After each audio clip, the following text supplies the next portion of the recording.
ঘোষণা দিয়ে সবার আগে আমি আপনার বিবি হয়ে আপনার উপরে ঈমান আনলাম। তিনি পড়ে নিলেন লা ইলাহা ইল্লাল্লাহু মুহাম্মাদুর রাসূলুল্লাহ সাল্লাল্লাহু। সর্বপ্রথম ইসলাম কবুল করেছেন একজন নারী। আবার যখন ইসলামের জন্য জীবন দেওয়া দরকার তখনও পুরুষের আগে জীবন দিয়েছেন একজন নারী। সেই নারীর নাম হলো সুমাইয়া রাদিয়াল্লাহু আনহা। ইসলামে নারীদের অবদান যেমন বেশি, তেমনি নারীর মর্যাদাও ইসলামে কম না বেশি? কত বেশি একজন নারীর মর্যাদা শোনেন। জাহেলি যুগে কন্যা সন্তান জন্ম নিলে পরে সেই যুগের মানুষেরা কন্যা সন্তানকে জীবিত অবস্থায় কবর দিয়ে ফেলত। সেই অজ্ঞতার যুগে একজন মহামানব পৃথিবীতে আগমন করলেন। তার জবান থেকে পৃথিবীতে প্রথম নারীর সম্মান আর মর্যাদার পক্ষে এত সুন্দর বক্তব্য বের হলো।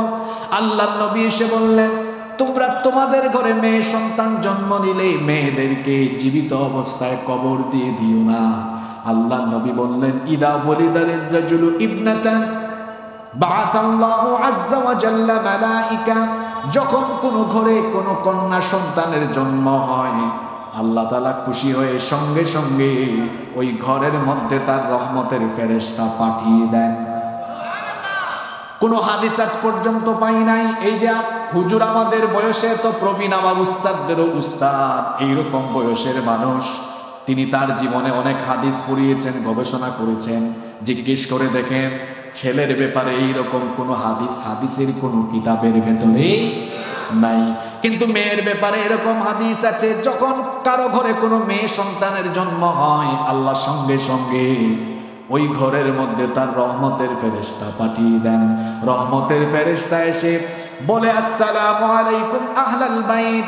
ঘরবাসী প্রত্যেকটি মানুষের উপর সালাম। তারা এসে বলতে থাকে, যে ঘরে এই কন্যা সন্তানের জন্ম হলো, এই ঘরের মানুষের উপরে আল্লাহর রহমত, আল্লাহর বরকত নাজিল হোক।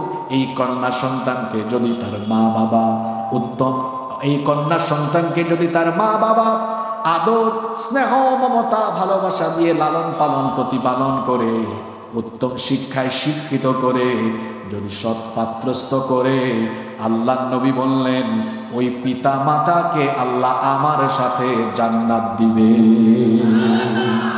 আল্লাহ নবী ওই সমাজে নারীর সম্মান আর মর্যাদার কথা বলেছেন, যেই সমাজে বাজারে মাছ মাংস তরকারির মতো নারীদেরকে কেনা বেচা করা হতো, বিবাহ শাদী ছাড়া নারীদেরকে পুরুষেরা ভোগ করত। অসভ্য সেই সমাজে আল্লাহ নবী সভ্যতার কথা শোনালেন, মনুষ্যত্বের কথা শোনালেন, আল্লাহ নবী মানবিকতার কথা শোনালেন, নারীদের ইজ্জত সম্মানের পক্ষে কথা বললেন। নবীজি বললেন, শোনো, কন্যা সন্তান জন্ম নিলে চেহারা কালো করে ফেলো না। আমাদের সমাজে অনেক ভাইয়েরা আছেন, যদি তার ঘরে 2টা 3টা 4টা 5টা মেয়ে সন্তান হয়, বউয়ের সাথে তার মেলামেশায় সমস্যা দেখা দেয়, দাম্পত্য কলহ আরম্ভ হয়ে যায়, তার স্ত্রীকে অপবাদ দেয়, গালিগালাজ করে। আজকে বিজ্ঞানের যুগে এমন অজ্ঞ কাজ যারা করে, তারা হলো দুনিয়ার সবচেয়ে বড় জাহেল। কারণ একটি সন্তান জন্মের জন্য শুধু নারী নয়, এখানে পুরুষেরও কাজ আছে না নাই? কন্যা সন্তান জন্ম নিলে দেখা যায় তার বউয়ের উপর রাগ করে। আরে ভাই, কন্যা সন্তান পাওয়া এটা হলো বলো নেয়ামতের ব্যাপার, এটা বড় সৌভাগ্যের ব্যাপার। কারণ যে স্বামী আর স্ত্রী দুনিয়াতে সবচাইতে সৌভাগ্যবান আর সৌভাগ্যবতী, আল্লাহ তাআলা দয়া করে প্রথম তাদেরকে কন্যা সন্তান দান করে। কন্যা সন্তান পাওয়া এটা বড় ভাগ্যের ব্যাপার, এটা হলো সৌভাগ্যের আলামত, বরকতের আলামত। আল্লাহ নবী সাহাবীদেরকে একদিন বললেন, শোনো আমার সাহাবীরা, যার ঘরে 3টা কন্যা সন্তান আছে, ওই কন্যা সন্তানকে যে ব্যক্তি আদর স্নেহ মমতা ভালোবাসা দিয়ে প্রতিপালন করে, উত্তম শিক্ষা দীক্ষা দিয়ে সৎপাত্রস্থ করবে, আমার দিকে তাকান। আল্লাহ নবী সাহাবীদেরকে কথাগুলো বলার সময় এই 2টা আঙ্গুল দেখালেন। এই 2টা আঙ্গুল দেখায় বললেন, ওয়াদাম্মাস সাব্বাবাতি ওয়াল মুস্তা।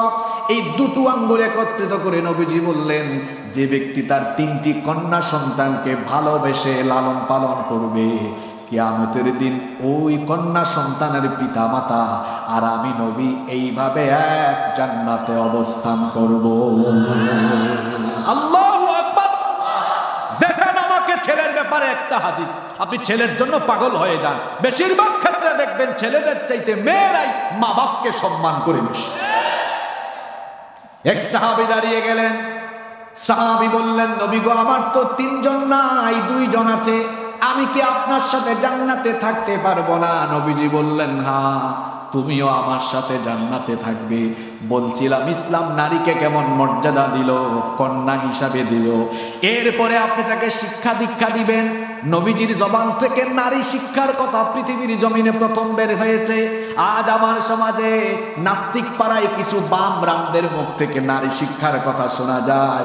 এরা ইতিহাস সম্পর্কে অজ্ঞ, এরা ইতিহাস ভালো করে জানে না। আল্লাহর নবী বললেন, তলাবুল ইলমি ফারিদাতুন আলা কুল্লি মুসলিমিন ওয়া মুসলিমা, প্রত্যেক নরনারীর জন্য জ্ঞানার্জন ফরজ। আল্লাহর নবীর দারসে আম্মাজান আয়েশা রাদিয়াল্লাহু আনহা উপস্থিত থাকতেন। এখানে অনেক মুহাদ্দিস সাহেবরা হয়তো এসেছেন, জিজ্ঞেস করেন আম্মাজান আয়েশা রাদিয়াল্লাহু আনহা থেকে অনেকগুলো হাদিস বর্ণিত হয়েছে। নারীদের অনেক অবদান শিক্ষা ক্ষেত্রেও আছে। ইসলাম নারীকে শিক্ষা ক্ষেত্রে অধিকার মর্যাদা দিয়েছে, বিবাহ শাদীতেও ইসলাম নারীর অধিকার দিয়েছে, মর্যাদা দিয়েছে। একজন নারীকে যখন পুরুষ বিবাহ করবে, আল্লাহ বলেছেন মহারানা দিয়ে তারপরে সম্মানের সাথে বাড়িতে উঠায় আনো। আর একজন নারী তখন তার সর্বোচ্চ মর্যাদায় চলে যান বিবাহের পরে। তিনি যখন সন্তান জন্ম দেন, যখন মাতৃত্বের স্বাদ আস্বাদন করেন, যখন তিনি মা হয়ে যান, তখন তিনি সম্মান আর মর্যাদার সর্বোচ্চ আসনে সমাসীন হয়ে যান। ইসলাম তাকে এত মর্যাদা দিল, ইসলাম তাকে এত সম্মান দিল। একজন পুরুষ সারা জীবন স্যান্ডেল জুতা তার পায়ের তলায় থাকে, কিন্তু একজন নারী যখন মা হয়ে যান পায়ের তলায়, তখন স্যান্ডেল আর জুতা থাকে না। ওই মায়ের পায়ের তলায় আল্লাহ সন্তানের জন্য বেহেশত রেখে দিয়েছে। তাহলে বলেন, নারীদের মর্যাদা ইসলামে কম না বেশি? এই জন্য নারীদেরকে সম্মান করবেন তো আপনারা। যুবক ছেলেরা রাস্তাঘাটে মেয়েদেরকে দেখলে টিটকারি মেরো না, ইফটিজিং করো না। তুমি যে একটা মেয়েকে ইফটিজিং করো, টিজ করো, তোমার বোনকে কেউ এরকম টিজ করলে তোমার কেমন লাগবে? অসভ্য বদমাশ ছেলেদের মতো মেয়েদেরকে ডিস্টার্ব করো না রাস্তাঘাটে, নিজের চরিত্র ঠিক করো। আল্লাহ যুবকদেরকে কবুল করেন। যত মা বোনেরা এসেছেন, আল্লাহ সব মা বোনদের জীবনের গুনাহ মাফ করে দাও। আল্লাহ তাদেরকে আম্মাজান আয়েশা রাদিয়াল্লাহু আনহার মতো কবুল করে নাও। সম্মানিত ভাইয়েরা, আপনাদের কষ্ট হচ্ছে?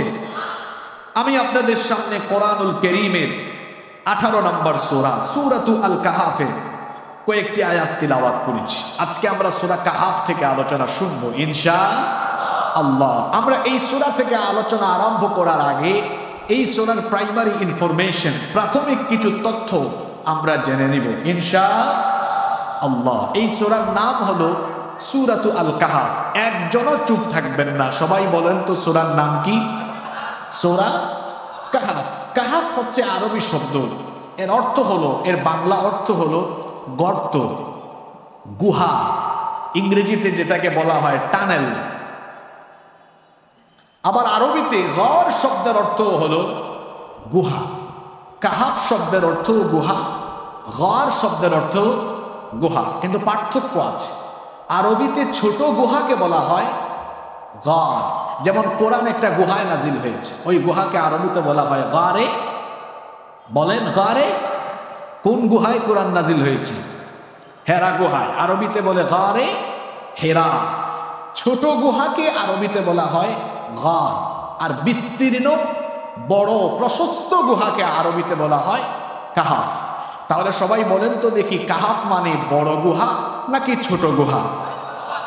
আচ্ছা, কোরআনে কারীমে আল্লাহ এই সূরার নাম গুহা, গুহার নামে নামকরণ করলেন কেন? কারণ এখানে গুহা সম্পর্কিত একটি বিস্ময়কর ঘটনা আছে। 7 জন যুবক একটি গুহার ভেতরে আশ্রয় নিয়ে, ওই গুহায় তারা আল্লাহর কুদরতি ব্যবস্থাপনায় 4-5 ঘন্টা নয়, 4-5 দিন নয়, কয়েক বছর নয়, এই 7 জন যুবক একটি গুহার ভেতরে আল্লাহর কুদরতি ব্যবস্থাপনায় ৩০৯ বছর একটানা ঘুমের মধ্যে ছিল। আল্লাহু আকবার। আচ্ছা, আপনারা ঘুমান কয় ঘন্টা? হ্যাঁ, আপনি এত কম ঘুমাইয়াছেন, আরে এত সুন্দর লাগছেন কেন? স্বাভাবিকভাবে আমরা ৫-৬ ঘন্টা ঘুমাই, ঠিক না? আর ওই যুবকদেরকে আল্লাহ একটি গুহার ভেতরে ঘুম পাড়িয়ে রেখেছেন কত বছর? ৩০০। এটা স্বাভাবিক বিষয় না অস্বাভাবিক বিষয়? এটা একটা আজীব ঘটনা, এটা একটা বিস্ময়কর ঘটনা। এই ঘটনাটা কোরআনে কারীমের ভেতরে আছে এবং যে যুবকদেরকে নিয়ে এই ঘটনাটা বর্ণিত হয়েছে এই যুবকদেরকে বলা হয় আসহাবে কাহাফ, গুহাবাসী। গুহাবাসী। এই সূরাটি কোরআনুল কারীমের 18 নম্বর সূরা। সূরাটি মাক্কি, কারণ সূরাটি মক্কায় নাজিল হয়েছে। এই সূরার সিরিয়াল নাম্বার 18 এবং এটি কোরআনুল কারীমের একদম মিডল অংশে, দেখেন মাঝামাঝিতে অবস্থিত, 15তম পারায়। আমাদের জীবনের মাঝামাঝি বয়স হলো যৌবনকাল। আজকের মাহফিলের আয়োজক কারা? জোরে বলেন। আমি এই সূরাটা আজকে অনেক চিন্তা ভাবনা করেই ঠিক করেছি। যুবকদের এই ঘটনা একদম কোরআনের মাঝখানে আছে, আবার আমাদের জীবনের মাঝামাঝিতে যৌবনকাল। কিভাবে মাঝামাঝিতে? শোনেন, আমাদের জীবনে 5টি পর্যায় রয়েছে: শিশুকাল, কৈশোরকাল, যৌবনকাল, প্রৌঢ়কাল, বৃদ্ধকাল। 3 নম্বরে আছে কি? আপনারা কথা বলছেন না কেন? এটা একেবারে মাঝামাঝি সময়ে। এজন্য বলা হয় youth is called the golden season of human life. যৌবনকালকে মানুষের জীবনের গোল্ডেন টাইম, স্বর্ণালী সময় বলা হয়। কারণ এই সময়টাকে যারা সঠিকভাবে কাজে লাগায় এরা তাদের কেরিয়ারকে সুন্দর করতে পারে, জীবনে সাকসেসফুল হতে পারে, দুনিয়ায় সম্মানিত হয়, আখিরাতেও তারা নাজাত পাবে যদি দিনের পথে যৌবনকাল কাটাতে পারে। আবার এই যৌবনকালের কেউ যদি অপব্যবহার করে তার কেরিয়ার নষ্ট হবে, তার চরিত্র নষ্ট হবে, জীবন ধ্বংসের কিনারে গিয়ে পড়ে যাবে। এজন্য যৌবনকালকে বলা হয় জীবনের সবচাইতে গুরুত্বপূর্ণ সময়। আর এটি একেবারে মাঝামাঝি সময়ে। এই সময়ে মানুষের শরীরে শক্তি কম থাকে না বেশি থাকে? এই শক্তি সামর্থ্যের সঠিক ব্যবহার করলে জীবনে সমৃদ্ধ হওয়া যায়, আর অপব্যবহার করলে জীবন একেবারে তছনছ হয়ে যায়। এজন্য যুবকরা হলো একটি সমাজ বা সভ্যতার মেরুদণ্ড। মেরুদণ্ড আছে কোথায়? শরীরে। জোরে বলেন। মাঝখানে। মেরুদণ্ড বাঁকা হয়ে গেলে, মেরুদণ্ডে ঝামেলা হলে যেমন সোজা হয়ে দাঁড়ানো যায় না, একটি সমাজ সভ্যতার যুবকরা যদি নষ্ট হয়ে যায় ওই সমাজ আর রাষ্ট্র কখনো মাথা উঁচু করে দাঁড়াতে পারে না। এজন্য আজ আমার দেশের যুব সমাজকে, আমার দেশের তরুণ সমাজকে নষ্ট করার জন্য, চরিত্রহীন করার জন্য ইসলাম বিরোধী গোষ্ঠী অপকৌশল অপচেষ্টায় রত রয়েছে। আমাদের যুবকদেরকে সচেতন হতে হবে, সাবধান হতে হবে। এদের কোনো চক্রান্তে কৌশলে পড়া যাবে না, সচেতন থাকতে হবে। আজকের এই তথ্য প্রযুক্তি, এই যুগে প্রযুক্তির অপব্যবহার, এই দাজ্জালীয় ফিতনা দিয়ে যুবকদের চরিত্র নষ্ট করার অপচেষ্টা চলছে। এই যুবকদেরকে যদি ধ্বংস করে দেওয়া যায় তাহলে মুসলিম উম্মার মেরুদণ্ড ভেঙে দেওয়া যাবে। আজ দেখুন ফিলিস্তিনে, চেচনিয়ায়, বসনিয়ায়, আরাকানে, কাশ্মীরে মুসলমানদের উপরে যে জুলুম চলছে, নির্যাতন চলছে, আর আমাদের যুবকরা ফ্রি ফায়ার খেলে, পাবজি খেলে, খেলা হয় ইন্ডিয়ায় IPL, জুয়ায় বাজি ধরে সাতক্ষীরার ঝাউডাঙ্গায়। এই মুসলিম উম্মার যুবকেরা যদি, তামাম দুনিয়ার মুসলিম উম্মার যুবকরা যদি উম্মা দরদি হয়ে যায় আর উম্মার পক্ষে ঐক্যবদ্ধ থাকে তাহলে গোটা দুনিয়ায় ইসলামের বিরুদ্ধে ভূমিকা নেওয়ার সাহসও কেউ পাবে না। এজন্য যুবকদেরকে সচেতন হতে হবে। আল্লাহ আমার যুবক ভাইদেরকে কবুল করে নেন। আমরা এই সূরার প্রাথমিক তথ্য জানলাম। এবার আসুন এই সূরার ফজিলত কেমন আমরা হাদিস থেকে জেনে নিব ইনশাআল্লাহ। আপনাদের কষ্ট হচ্ছে না তো?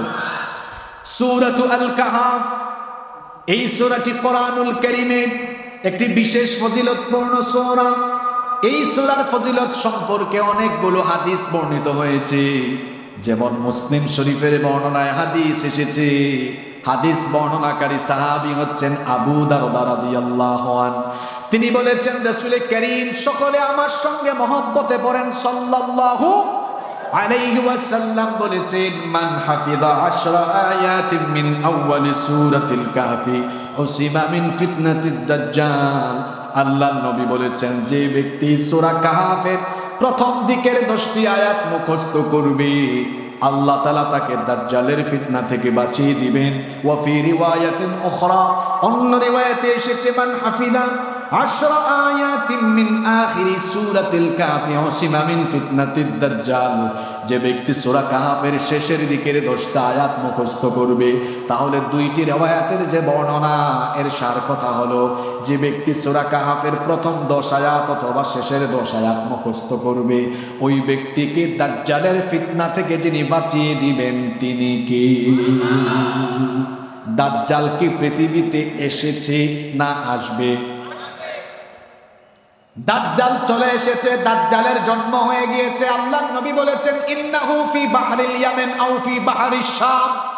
আল্লাহর নবী বলেছেন, দাজ্জালকে ইয়ামেন কিংবা শামের কোনো এক অচেনা দ্বীপের মধ্যে বন্দী করে রাখা হয়েছে। তামিমদারির লম্বা হাদিস আছে, যেই তামিমদারি 30 জন লোককে নিয়ে, লাখাম আর জুজাম গোত্রের 30 জনকে নিয়ে নৌ ভ্রমণে বের হয়েছিলেন। দাজ্জালের সাথে তাদের কথোপকথন হয়েছে।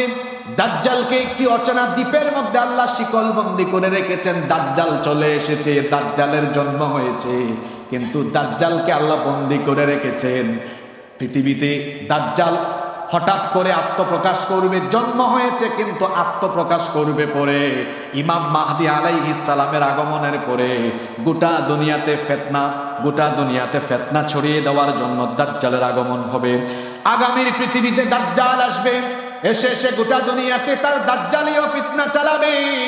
পৃথিবীতে যত নবী এবং রাসূল এসেছেন, সকল নবী এবং রাসূল তার উম্মতকে দাজ্জালের ফিতনার ব্যাপারে সতর্ক করেছেন। এজন্য আল্লাহর নবী বলেছেন, মা মিন নাবিয়্যিন ইল্লা ওয়াকাদ আনযারা উম্মাতাহুল আ'ওয়ার আল কাযযাব। আল্লাহর নবী বলেছেন, এমন কোন নবী রাসূল নাই যে নবী রাসূল তার উম্মতকে দাজ্জালের ফিতনার ব্যাপারে সতর্ক করেছেন। দুনিয়া সৃষ্টির পর থেকে নিয়ে আজ পর্যন্ত, আজ থেকে নিয়ে কিয়ামত পর্যন্ত দুনিয়াতে যত ফিতনা হয়েছে, যত ফিতনা হবে, সকল ফিতনার মধ্যে ভয়ঙ্কর ফিতনা হলো দাজ্জালের ফিতনা। এই দাজ্জালের ফিতনা থেকে বাঁচায়া দিবেন যিনি, তিনি কি? আমল নবীজি শিখায় দিলেন, একটা সূরার কথা বললেন, সূরার নাম হলো সূরাতু, জোরে বলেন, মা বোনেরাও শুনেন, সূরা কাহফের প্রথম দিকের 10টা আয়াত অথবা শেষের 10টা আয়াত আপনারা মুখস্থ করবেন, তাহলে দাজ্জালের ফিতনা থেকে আমাদেরকে যিনি হেফাজত করবেন তিনি কি? আবার এই সূরার আরো অনেক ফজিলত রয়েছে। আল্লাহর নবী বলেছেন, মান ক্বারাআ সূরাতাল কাহফি ফি ইয়াউমিল জুমআতি আদাআ লাহু মিনান নূরি মা বাইনাল জুমআতাইন। আজকের রাত হলো জুমার রাত, আগামীকালের দিন হলো জুমার দিন। আল্লাহর নবী বলেছেন, জুমার দিনে সূরা কাহফ তেলাওয়াতের প্র্যাকটিস করো, আমল করো। জুমার দিনের সিলেবাস হলো জুমার দিনে সূরা কাহফ তেলাওয়াত করবেন। আল্লাহর নবী বলেছেন, যে ব্যক্তি জুমার দিনে সূরা কাহফ তেলাওয়াত করবে, 2 জুমার মধ্যবর্তী সময়টা তার জন্য আলোকিত হয়ে যাবে। আল্লাহর নবী বলেছেন, মান ক্বারাআ সূরাতাল কাহফি ফি ইয়াউমিল জুমআতি সাতারা লাহু নূরুম মিন তাহতি কদামিহি ইলা আনানিস সামা। আল্লাহর নবী বলেছেন, যে ব্যক্তি জুমার দিনে সূরা কাহফ তেলাওয়াত করবে, ওই ব্যক্তির পায়ের তলা থেকে আকাশ পর্যন্ত আল্লাহ এই মাঝখানের জায়গাটুকু নূর দিয়ে পরিপূর্ণ করে দিবেন। ইউদিউ বিহি ইয়াউমাল কিয়ামাহ। সূরা কাহফ তার জন্য কিয়ামতের দিন নূর হয়ে যাবে, যে নূর দিয়ে সে পুলসিরাত পার হয়ে যেতে পারবে। আবার যে ব্যক্তি সূরা কাহফ জুমার দিনে তিলাওয়াত করবে, নবীজি বলেছেন, গুফিরা লাহু মা বাইনাল জুমআতাইন। 2 জুমার মধ্যবর্তী সকল সগীরা গুনাহগুলো আল্লাহ মাফ করে দিবে। এই জন্য জুমার দিনে আমরা যে সূরা তেলাওয়াত করব, সূরার নাম কি? আসতে বলবেন না, জোরে বলেন, সূরার নাম কি? আল্লাহর নবী আরো বলেছেন, মান ক্বারাআ সূরাতাল কাফি ফি ইয়াউমিল জুমআতি ফাহুয়া মাসুমুন ইলা 8 আইয়ামিন মিন কুল্লি ফিতনাতিন তাকুন। আল্লাহর নবী বলেছেন, যে ব্যক্তি সূরা কাহফ তেলাওয়াত করবে, জুমার দিনে যে ব্যক্তি সূরা কাহফ পড়বে, জুমার দিনের পরবর্তী 8 দিন দুনিয়ার সকল ফিতনা থেকে যিনি তাকে হেফাজত করবেন, জুড়ে বলেন তিনি কি? তাহলে সূরা কাহফ আপনারা জুমার দিনে পড়বেন তো ইনশাআল্লাহ? আওয়াজ তো ছোট হলো, পড়বেন তো সবাই? আল্লাহ সবাইকে তৌফিক দান করেন। দেখেন, আমরা ধারাবাহিক তাফসীর শুরু করেছি। প্রথমে আমরা সূরার কিছু তথ্য জানলাম, দ্বিতীয় পর্যায়ে সূরার ফজিলত জানলাম। এবার আসে এই সূরার শানে নুজুল, সাবাবুন নুজুল, নাজিলের কারণ আমরা জানবো। কোরআনের প্রতিটি সূরা নাজিলের কিছু হিস্ট্রি, ব্যাকগ্রাউন্ড আছে, যেটাকে বলা হয় সাবাবুন নুজুল বা শানে নুজুল। এই সূরা নাজিল হওয়ার পেছনে একটি বিরাট বড় কারণ আছে। কোন পরিস্থিতিতে, কোন প্রেক্ষাপটে এই সূরা নাজিল হলো শোনেন। এই সূরাটি আল্লাহর নবীর মাক্কি জিন্দেগির মাঝামাঝি সময়ে নাজিল হয়েছে। আল্লাহর নবীর নবুয়তি জীবনকে 2 ভাগে ভাগ করা হয়। তিনি 13 বছর মক্কায় ছিলেন, এই জন্য 13 বছরের মক্কার জীবনকে বলা হয় মাক্কি জীবন। এরপরে হিজরত করে মদিনায় চলে গেলেন, পরবর্তী 10 বছর ওফাতের আগ পর্যন্ত মদিনায় থাকলেন, এই জন্য ওই সময়টাকে বলা হয় মাদানী জীবন। বুঝতেছেন তো আপনারা? তাইলে একটা হলো মাক্কি জীবন আর একটা হলো মাদানী জীবন। এই সূরা আল কাহফ, এটা নবীজির মাক্কি জিন্দেগির একেবারে মাঝামাঝি সময়ে নাজিল হয়েছে। তখন ইসলাম আর মুসলমানদের উপরে চরম সংকট, চরম দুর্দিন চলছে। মাঝামাঝি সময়ে চতুর্দিকে নির্যাতন, নিপীড়ন, ভয়াবহ এক অবস্থা। আল্লাহর নবী কাফিরদের চোখের সামনে বড় হয়েছেন, কাফিরদের চোখের সামনে তার শিশুকাল গেল, কৈশোরকাল গেল, যৌবন পেরিয়ে 40 বছর বয়সে আল্লাহর নবী যখন নবুয়তের দাওয়াত আরম্ভ করলেন। বাংলাদেশের এখন এক হুজুর আছেন, উনাকে হুজুর বলতেও কষ্ট লাগে, কারণ স্টেজে উঠে এই বাবার জিকির, ওই বাবার জিকির, এমন হুজুর আছে না নাই? এখন এই হুজুর ভেজাল লাগিয়ে দিয়েছে, 2 ভাগ হয়ে গিয়েছে। নবুয়ত নিয়ে দেখা গিয়েছে দ্বিমুখী বক্তব্য। আসলে আল্লাহর নবীর নবুয়ত নির্ধারিত হয়েছে আসমান জমিন সৃষ্টির 50,000 বছর আগে। কারণ আসমান জমিন সৃষ্টির 50,000 বছর আগে আল্লাহ তাআলা তাকদীরকে লিপিবদ্ধ করেছেন। সর্বপ্রথম আল্লাহ কলম সৃষ্টি করেছেন। আউয়ালু মা খালাকাল্লাহুল কলম, সর্বপ্রথম আল্লাহ কলম সৃষ্টি করলেন। কলম সৃষ্টি করে আল্লাহ কলমকে আদেশ করলেন, উক্তুব, কলম তুমি লিখো। কলম তখন আল্লাহকে প্রশ্ন করলো, মাযা আকতুব, আমি কি লিখবো? আল্লাহ তাআলা তখন বললেন, উক্তুব মা হুয়া কাইনুন ইলা ইয়াউমিল কিয়ামাহ, কিয়ামত পর্যন্ত যা ঘটবে সব তুমি লিখো। আল্লাহর আদেশ শুনে কলম তখন কিয়ামত পর্যন্ত সকল কিছু লেখা আরম্ভ করলো। তাকদীর লিপিবদ্ধ হয়েছে তখনই। আল্লাহর নবী সহ পৃথিবীর সমস্ত নবীদের নবুয়ত এটা নির্ধারিত হয়েছে তখন। আসমান জমিন সৃষ্টির 50,000 বছর আগে সকল নবী রাসূলের নবুয়ত নির্ধারিত হয়েছে, ফিক্সড হয়েছে। কিন্তু নবুয়তের দাওয়াত নবীজি আরম্ভ করেছেন 40 বছর থেকে। 40 বছরের আগে নবীজি কোনোদিনও কাউকে ঈমানের দাওয়াত দেন নাই। তাহলে আমরা বাড়াবাড়ি না করে এভাবে বলতে পারি, নবীজির নবুয়ত নির্ধারিত হয়েছে আসমান জমিন সৃষ্টির 50,000 বছর আগে, আর দাওয়াত নবীজি আরম্ভ করেছেন 40 বছর পরে। আর কোনো ভেজাল আছে কথা? জোরে বলেন, ভেজাল আছে? কোনো ভেজাল নাই। নবীজি আমাদের কাছে অনুসরণীয়, অনুকরণীয়। আল্লাহর নবীকে নিয়ে আমরা কোনো বাড়াবাড়ি করতে চাই? বলছিলাম সূরা কাহফের কথা, এটা নাজিল হয়েছে মাক্কি জিন্দেগির মাঝামাঝি সময়ে। অবস্থা তখন খুবই কঠিন। আল্লাহর নবী কাফিরদের চোখের সামনে বড় হয়েছেন, কাফিরদের চোখের সামনে তার শিশুকাল গেল, কৈশোরকাল, যৌবনকাল পেরিয়ে 40 বছর যখন হলো, নবীজি যখন এবার তাদেরকে দাওয়াত দিলেন, তখনই তাদের মাথা খারাপ হয়ে গেল। তারা বলল, তোমার মতো এতিম ছেলে, তোমার মতো এতিম মানুষ, তোমার মতো দরিদ্র ব্যক্তি হঠাৎ করে নবী হয় কেমনে? তুমি তো আমাদের চোখের সামনে বড় হয়েছো, গরিব ঘরের সন্তান, তুমি এতিম, তোমার মতো এতিম মানুষ কেমনে নবী হয়? তারা নবীজির দাওয়াতকে প্রত্যাখ্যান করলো। আল্লাহর নবীকে তারা প্রাথমিক পর্যায়ে গালিগালাজ করলো। আল্লাহর নবীকে 40 বছরের চরিত্র দেখে আল্লাহর নবীকে কাফের মুশরিকরাই আল আমিন উপাধি দিয়েছিল। আল্লাহর নবীর চারিত্রিক মাধুর্যতায় মুগ্ধ হয়ে তাদের ধন সম্পদ টাকা পয়সা আল্লাহর নবীর কাছে এনে তারা গচ্ছিত রাখতো, আমানত রাখতো। কিন্তু যখনই নবীজি কোরআনের দাওয়াত আরম্ভ করলেন, তখন আল আমিন হয়ে গেলেন পাগল, আল আমিন হয়ে গেলেন জাদুকর, আল আমিন হয়ে গেলেন মিথ্যাবাদী, আল আমিন হয়ে গেলেন গণক। নাউজুবিল্লাহ। বলেন তো কিসের কারণে? শুধুমাত্র কোরআনের দাওয়াত দেওয়ার কারণে মক্কার সবচাইতে ভালো মানুষটাই এবার তাদের কাছে গালিগালাজের পাত্র হয়ে গেলেন। শুধুমাত্র কোরআন প্রচারের কারণে আজও দুনিয়াতে কাফের মুশরিকদের চরিত্র লালনকারী মানুষ দুনিয়াতে আছে। আলেম উলামাদেরকে তারা কোরআন প্রচার আর কোরআনের আন্দোলনের সাথে যুক্ত থাকার কারণে কোরআন বিরোধী লোকেরা এখনো বিভিন্ন জায়গায় কোরআনের খাদেমদেরকে আজে বাজে ভাষায় গালিগালাজ করতে থাকে। কি গো ভাই, এমন মানুষ তো নাই এখন। হুজুর দেখলেই মৌলবাদী, হুজুর দেখলেই জঙ্গিবাদী, হুজুর দেখলেই কিছু মানুষের দেখা যায় এলার্জি ছাড়াই চুলকানি। এইরকম মানুষ আছে না নাই? উলামায়ে কেরাম হলেন নবীগণের ওয়ারিস। ইন্নাল উলামা ওয়ারাসাতুল আম্বিয়া। উলামায়ে কেরাম হলেন নবীগণের ওয়ারিস। নবীদেরকে দেখলে ইসলাম বিরোধীদের জ্বালাও পোড়াও হতো, ইসলাম বিরোধীদের কলিজার মধ্যে আগুন ধরে যেত। নবীদের ওয়ারিস আলেম উলামাদেরকে দেখলে যাদের জ্বালা পোড়া সৃষ্টি হয়ে যায়, এই লোকগুলোকে যদি কোরআনের ল্যাবরেটরিতে নিয়ে এদের রক্ত পরীক্ষা করা হয়, দেখবেন এদের রক্তের ভেতরে আবু জাহেলের ভাইরাস রয়েছে। এমন মানুষ তো পৃথিবীতে নাই। আমি আবার আমাদের দেশের কথা বলছি না, কারণ আমরা তো কোনো কথা বললে কিছু মানুষ বসেই থাকে, নিজের গায়ের উপর জোর করে টেনে নেয়। আছে না? না। কিছুদিন আগে এক জায়গায় সূরা কাসাস থেকে ফেরাউনের আলোচনা শুরু হয়েছে। ইন্না ফিরআউনা আলা ফিল আরদ, এই আয়াতের তাফসীর আরম্ভ হয়েছে। কিছুক্ষণ পরে কমিটি থেকে এক ভাই নোটিশ করেছে, হুজুর এই সূরা থেকে আলোচনা বাদ দিলে ভালো হয় না, পরিস্থিতি সুবিধা না।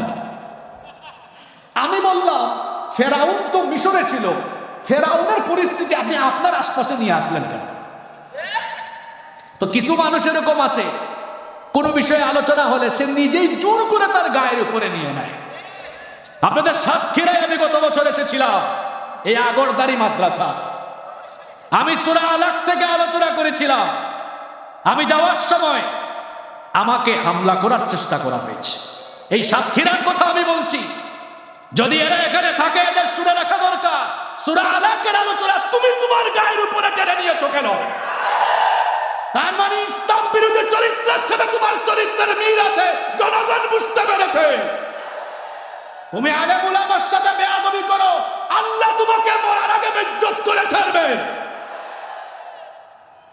ইজ্জত সম্মানের মালিক কে? ইজ্জত সম্মানের মালিক কে? আমরা যখন কোরআন থেকে কথা বলি, আমরা কিছু হারানোর ভয়ে কথা বলি না, কারণ আমাদের হারানোর কিছুই নাই। আমাদের হারানোর কিছুই নাই। মাঝে মাঝে চেয়ারে বসে কিছু মানুষের মাথা ঠিক থাকে না, যে আমাদের অবস্থা মাঝে মাঝে হয় এমন, যে যখন বসে যায় চেয়ারে উঠে যায় তখন গিয়ারে। চেয়ারে বসে গিয়ার বাড়াইয়ে দিয়েন না, আমার চেয়ারের দিকে তাকান। আমার চেয়ারে 40 মিনিট আগে আরেক বক্তা ছিল, আসরের আগে আরেকজন ছিল। চেয়ার কয়টা? কথা বলেন না কেন? মানুষ কি একজন? আপনি যে চেয়ারে বসে ফুটানি করছেন, ইসলামের বিরুদ্ধে কথা বলছেন, আলেম উলামার সাথে বেয়াদবি করছেন, সাবধান হয়ে যান।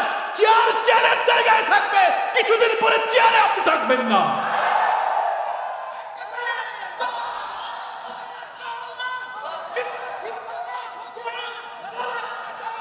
বেশি ফুটানি দেখাইয়েন না। বেশি ফুটানি দেখালে টাকলা মুরাদের মতো পরিণতি হবে। কি বলেছিল? ইসলাম রাষ্ট্র ধর্ম থাকবে না। পাগলা, ইসলাম তো ঠিকই আছে, তুই না। তোর মন্ত্রিত্ব গেল, তারপরে তার এমপি নমিনেশনও গেল, তারপরে সে দাঁড়ালো, তার বান্ধবীর সাথে মার্কা মিলাই এক ট্রাক মার্কা নিয়ে আসলো। বান্ধবী চিনেন তো? দুজনের ট্রাকই রাস্তা থেকে খাদে পড়ে গেল। আপনারা আমার কথাগুলোকে ভিন্ন খাতে প্রবাহিত করবেন না। আমি যেটা বুঝাতে চেয়েছি,